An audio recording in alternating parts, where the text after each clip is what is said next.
One of the great things is that we do not have to know how. All we need is willingness. The universal intelligence, or your subconscious mind, will figure out the hows. Every thought you think and every word you speak is being responded to, and the point of power is in this moment. The thoughts you are thinking and the words you are declaring at this moment are creating your future. Your mind is a tool. You are much more than your mind. You may think your mind runs the show, but that is only because you have trained your mind to think in this way. You can also untrain and retrain this tool of yours. Your mind is a tool for you to use in any way you wish. The way you now use your mind is only a habit, and any habit can be changed if we want to do so. Quiet the chatter of your mind for a moment and really think about this concept. Your mind is a tool you can choose to use any way you wish. The thoughts you choose to think create the experiences you have. If you believe that it is hard or difficult to change a habit or a thought, then your choice of this thought will make it true for you. If you would choose to think, it's becoming easier for me to make changes, then your choice of this thought will make that true for you.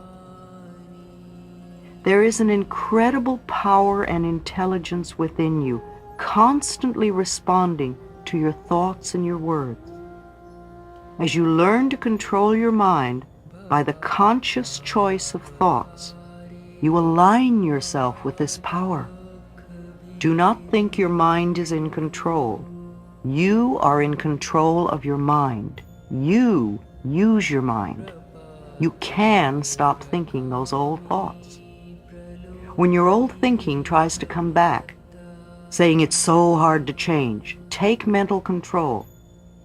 Tell your mind, I now choose to believe it is becoming easier for me to make changes.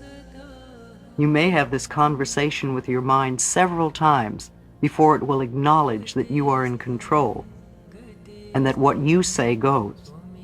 The only thing you ever have any control of is your current thought. Your old thoughts are gone. There's nothing you can do about them except live out the experiences they caused. Your future thoughts have not been formed, and you do not know what they will be.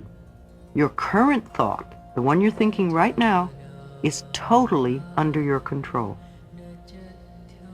You know, if you have a little child who has been allowed to stay up as late as it wishes for a long time, and then you make a decision that you now want this child to go to bed at 8 every night, what do you think the first night will be like? The child will rebel against this new rule and may kick and scream and do its best to stay out of bed. If you relent at this time, the child wins and will try to control you forever. However, if you calmly stick to your decision and firmly insist that this is the new bedtime, the rebelling will get less and less. In a few nights, the new routine will be established. It is the same with your mind. Of course it'll rebel at first. It does not want to be retrained. But you are in control. And if you stay focused and firm, in a very short time the new way of thinking is established. And you will realize that you are not a helpless victim of your thoughts, but rather a master of your own mind. Let's do an exercise, letting go. Close your eyes. Take a deep breath. As you exhale, allow all the tension to leave your body. Let your scalp and your forehead and your face relax. Let your tongue and your throat and your shoulders relax. Let your back and your abdomen and your pelvis relax. Let your breathing be at peace as you relax your legs and feet. Is there a big change in your body? Notice how much you hold on. If you are doing it with your body, You're doing it with your mind. In this relaxed, comfortable position, say with me, I am willing to let go. I release all tension. I release all fear. I release all anger.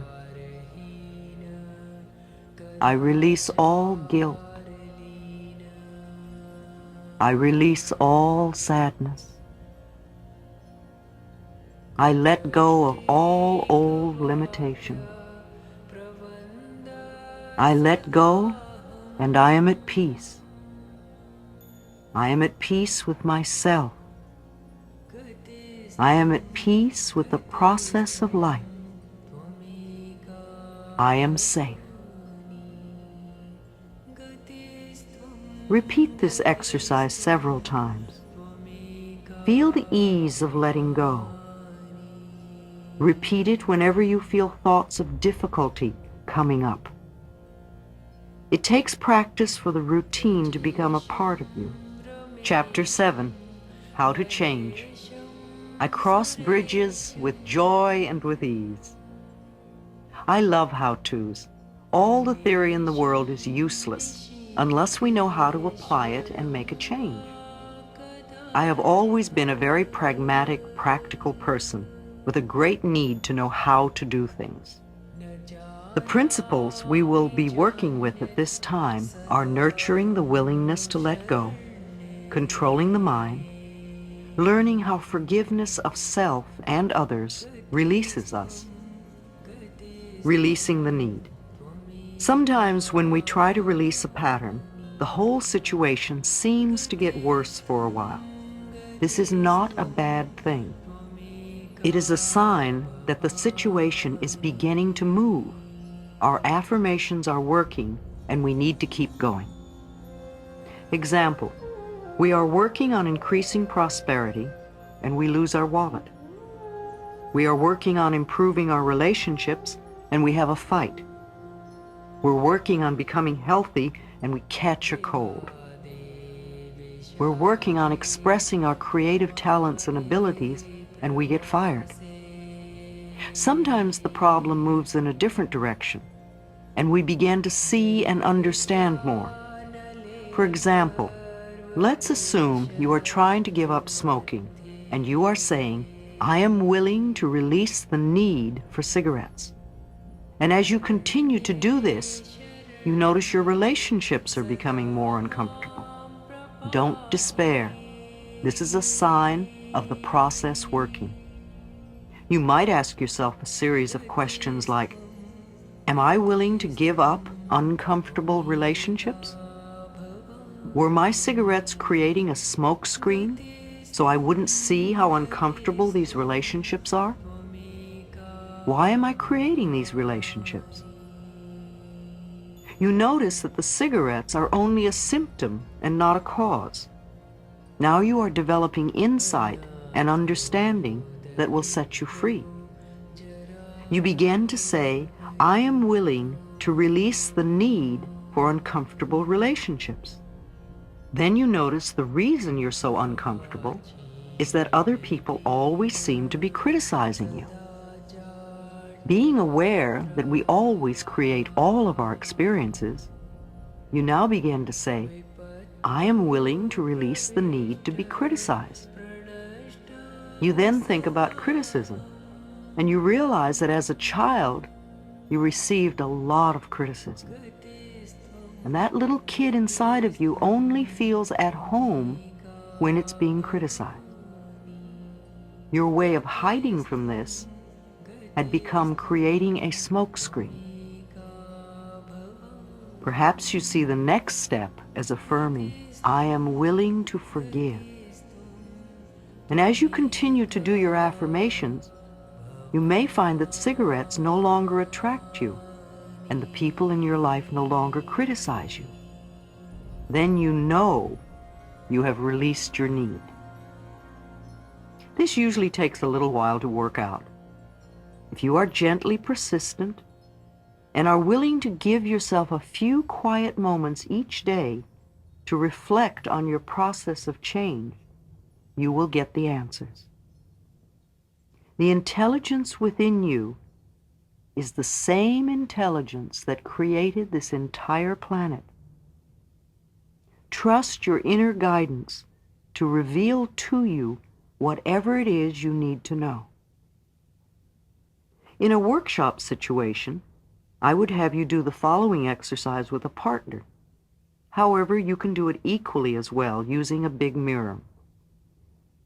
Think for a moment about something in your life you want to change.